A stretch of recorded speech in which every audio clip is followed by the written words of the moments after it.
I think it's fair to say that it's getting harder and harder to find vegan foods on the shelf. And one of the big questions is like, why? Is it because there are less vegan options? Not always. Some brands are actually just making it harder for us to find, whether or not that's by moving our products around the supermarket or by changing the packaging. And I think one supermarket is doing it better or arguably worse than anyone else. And that supermarket is Marks and Spencer's. So yeah, we're on a little bit of a school trip today, guys. We're on location. We're in M&S and we're going to investigate what they're doing, why vegan food is harder to find here, and why are they doing it. New recipe, new packaging, but this is still quite easy to spot. This is some of the vegan stuff in the food range, although this is arguably, I nearly missed this, it's subtler. If you're after vegan chicken, are you off to the vegan aisle? Nope. Chicken aisle. Ugh. The vegan yogurts as well, just in like the dairy aisle. Spot the vegan lasagna. Here we go, just a little bit harder to find. The vegan pizza up there of all the other pizzas. Here you got the vegan bolognese sauce, 89.3p per 100 grams. And then you've got the family bolognese sauce, which is also vegan. 55p per 100 grams.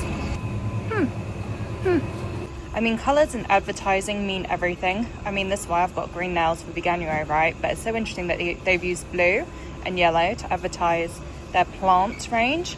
They've still got vegan written here, but I feel like there's a lot going on with the plant and the blue that is trying to distance itself from veganism. Especially when it comes to labelling on a product like this, to do it in blue is kind of like, unless you're looking for it, you're not gonna kind of clock that's vegan because it's blue. I know it seems like a tiny thing, but it does make a difference. I think this is kind of like that old labeling, as you can see, just very green. They seem to be going for a transformation. Yeah, just gone up and down all the aisles, and there is no like plant kitchen section, no vegan section. It's just it's gone. Okay, here's one. Spot the vegan dish.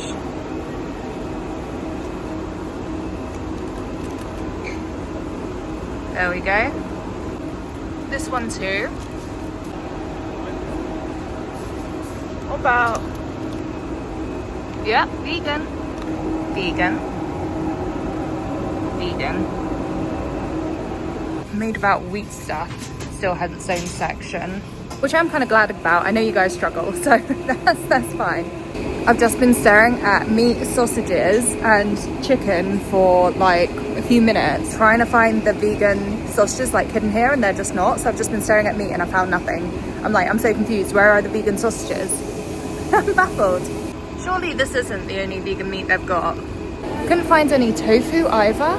I know, it's very interesting, and we are going to go through the pros and cons because it's an interesting strategy, but it's not pointless. You know, there is some there are some reasons to the rhyme to the reason. What am I trying to say? And this is my M&S haul. Nothing, because I actually do not shop there anymore. I found out they've got quite historical links of Zionism, which is enough to kind of like put me off them. So yeah, that's the first time I've been in one in a long time. So what are the pros of this strategy? And I think the answer might surprise you, but they're actually trying to sell more plant-based foods. And the idea is that by dispersing the vegan food throughout the store, you're gonna get more eyes on it. Like, the only people that went to the vegan section were vegans like you and I, or people who were curious about vegan food or buying for vegans in their household, or a vegan guest that was coming to visit, you know. It was literally invisible to all the non-vegan customers in the same way the meat aisle is invisible to us. So by increasing the visibility, hopefully more people are going to look at these options and pick them up, especially when the food's something like miso mushroom food rather than a fake meat food, because people are thinking, oh, I like mushrooms. It doesn't feel like so political and so vegan. And I'm sorry to be the bearer of bad news, but at this point, multiple studies have come out and shown that people get put off by a vegan label. Obviously, vegans don't. We love a vegan label, but everyone else just finds it off-putting. And it's mostly just because like veganism is a belief that kind of others us. So if someone sees vegan on a packaging, but they don't believe in veganism, even if they like eating like meat-free meals or more vegetables and more plants, etc., they can just look at the word vegan and think, that's not for me, I'm not a vegan. Whereas plant-based is a lot gentler. People think, oh, I would love to eat more plants. I'd love to eat plant-based or something lighter, something healthier, something meat-free. They're not thinking that they're subscribing to a belief when they buy this food. They're just thinking, oh, that sounds healthy and light and lovely. And like I say, multiple studies have proven this. This isn't just like thoughts. This is shown to be true. As much as veganism has like definitely improved in the public opinion since I first went vegan in 2007, I would say we're not fully there still. People still think of us as like kind of like snobby, morally superior, annoying, whingy, all this stuff, which I don't think is particularly fair. Hate it when people call us entitled as well, because really we're using the diet that takes up the least amount of resources. So how does that make us entitled? Nah, sorry, I don't want to sink into culture wars there. That's something I'm really actively trying not to do this year. I don't like the whole like us versus them thing. I don't think it does us much good. I think we need to find more common ground. Bloody hell. Don't you hate when all your avocado just gets stuck to the stone? And it's not just M&S that are doing this either. I noticed in Sainsbury's, that's where I shop, at Christmas, they put all of the vegan Christmas options were just like in the Christmas section, which isn't the way it used to be. It was quite confusing for me when I was trying to find what I wanted. And they didn't do a good job to advertise that that's what they were doing either. They were just like letting us figure it out for ourselves. And thankfully we've got like the internet. So I found out about it on Instagram. I told you guys over on Insta and YouTube, and so many people were kind of similar to me, just being like, oh, I thought they just forgot about us this year and just didn't bother because that's the vibe we've been getting lately. But no, it was just in the regular range. And I do wonder if it's working, and I hope we do see these stats results. And if we don't see the stats results, we'll be seeing it in the action of the supermarkets. Like if this works, you'll see more and more supermarkets hiding our options in the allure to get more consumers to buy them. And the thing is, if it actually does increase sales for plant-based foods and it does get more and more people eating more plant-based meals, even if they're not going fully vegan, is that not a positive? Is that not a win? I know it's a personal inconvenience, but for veganism and animal rights and like the environment, that's a win, right? And I think these are the sort of compromises we've got ahead of us in this era of flexitarianism. And I can't say I love it. That one got way too salty. But it's just the way things are going. Between all of us, I'm sure we're probably visiting a multitude of supermarkets. So let me know if you've seen this sort of habit pick up in your local. Like, how are they doing it? What's changed? I'm very curious. But yeah, I think the cons are generally very obvious. Like as a vegan going in store, it is so confusing. And like I said, I was walking through that M&S for ages, and I don't know if they've gotten rid of like the vegan sausages and the tofu, or if I just can't find them. I don't know which one it is because it's just not where I'd expect it to be. And it's just annoying and frustrating, and we've all got busy lives. I don't want to have to be like going all around the supermarket trying to find all the vegan food. I think having the vegan section was one of the few advantages you really got of like being vegan. It was really nice and convenient just having all our stuff in one section of the supermarket. I don't know if that sounds like greedy or entitled, which, you know, fair enough, but I enjoy the little perks that come from veganism. It's similar to like when you're on an airport and they serve the special diets first and you get like your meal before everyone else. It's like those little perks where you get a bit othered, but in a good way, that we really appreciate and cling on to. So when those change and it's not as good, sure, we get a bit stroppy about it. And I'll be honest, it's the sort of thing that would make me stroppy and make me switch to a different supermarket that makes the vegan experience a bit easier. Like, I don't want to be trying to find vegan sausages and not know what aisle to go down. Like, I'm gonna end up spending 5 minutes looking through meat sausages trying to find our ones because they all look really similar these days. And on tangent of that, it really can lead to confusion.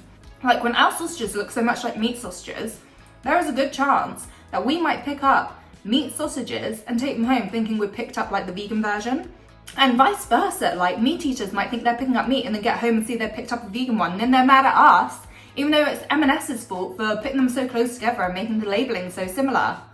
They're making the mistakes easy to happen. And whether you're trying to go home with like the vegan food or the meat food, no one is happy going home having bought something that they didn't mean to buy. You know, we're not made of money. And as much as I love the thought of a meat eater accidentally taking home some vegan sausages, frying them up and being like, oh my god, these taste so good. Why do they taste better than usual? And realising it's vegan, I don't think that is going to be the likelihood of most cases. I think a lot of people are going to get home, realise, get really annoyed, throw them in the bin or save them for the weird veggie aunt that comes over every now and again, and then just feel a bit mad about vegans ruining the supermarkets. So yeah, I'd love to hear your thoughts. Do you think this sounds like a clevering shift in marketing and sales of vegan food, or does it sound like a recipe for disaster? The one thing I think we can count on is that the supermarkets are probably going to stick with whichever technique gets them the most money and works better. So whichever strategy sells more plant-based foods is the one they're going to stick with. And I think that's a win. So let's see where it goes and keep an open mind, maybe. I don't know. I'm actually so keen to hear your thoughts on this because instinctively I think it's dumb. I think it's just really isolating your target customers. And in like the best of both worlds situation, if we could Hannah Montana it, we would have our vegan section full of very clearly labelled vegan products, all snug and nice together, making everything so simple and easy.